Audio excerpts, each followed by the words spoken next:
तिलोत्तमा नगरपालिका वडा नम्बर 2 मा रहेको ग्रीन जोन एग्रो फर्मको सञ्चालक म ईश्वरी भण्डारी।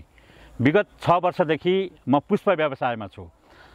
मेरो फार्ममा लगभग वर्षभरि नै सयपत्री फुलहरू उत्पादन भइरहेका छन् र अहिलेको तिहारको सन्दर्भमा भन्दा तिहारको बेला मैले चाहिँ धेरै क्षेत्रफलमा बाँकी समयमा भन्दा मैले उत्पादन गरिरहेको छु। हाल मसँग 1.5 बिघामा सयपत्री फुल खेती गरिरहेको छु।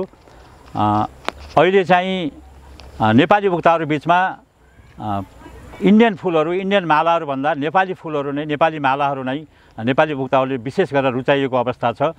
हामी त्यसको लागि पनि धेरै उत्साहित छौँ। नेपालीहरूले नेपाली फुलहरू नै खोजिरहेको छ। जहाँ 5-10 रुपियाँ प्रति माला इन्डियन मालाभन्दा महँगो भए पनि अहिले नेपाली उपभोक्ताहरूले विशेष कारणवश जस्तो इन्डियन मालाहरू लगाउँदाखेरि कपडाहरूमा दाग पर्ने हुँदा नेपाली मालाहरूले त्यस्तो असर गर्दैन, कपडाहरू बिगार्दैन। त्यो कारणले पनि नेपालीहरूले नेपाली फुलहरू, नेपाली मालाहरू खोजिरहेको अवस्था छ। कहाँ कहाँ जान्छ त तपाईँको यो फुलहरू? म अहिले विशेष घना बस्तीमा, सहरी क्षेत्रमा मेरो खेती, मेरो फार्म रहेको हुनाले मैले यहाँबाट होलसेल दिने गरेको छैन।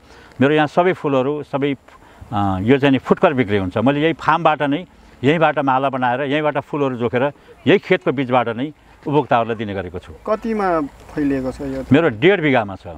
1.5 बिघामा? हजुर।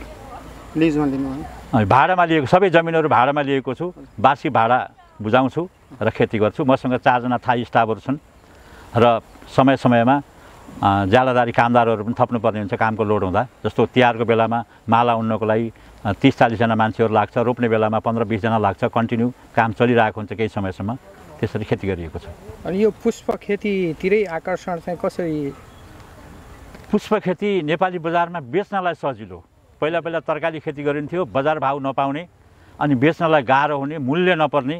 त्यो कारणले म चाहिँ पुष्प खेतीतर्फ लागेँ। यसलाई बेच्नलाई सजिलो छ, मूल्य पर्छ अनि खेतबारीमा घुम्दा पनि फुलहरू ढकमक्क फुलिरहेका हेर्दा पनि आनन्द आउँछ। त्यो कारणले पनि यसलाई पुष्प खेतीलाई मैले रोजेँ। अनि धेरै पुष्पहरूमध्ये तपाईँ सयपत्री नै छान्नुको?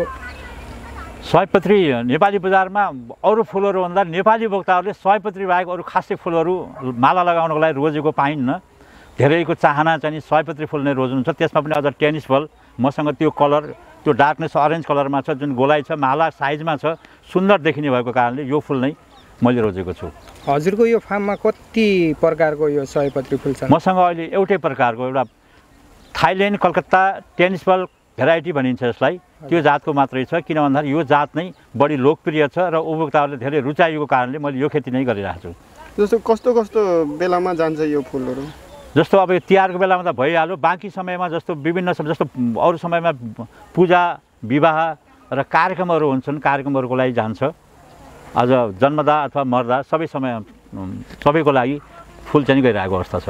जस्तो भारतीय बजारले कतिको प्रभाव पारिरहेको छ? भारतीय बजारले विगतको वर्षमा पार्यो। किन भन्दा धेरै आयात हुँदाखेरि हामीलाई एकदमै असर पारेको। हामी चाहिँ त्यति बेला माइनसमा पनि गयौँ।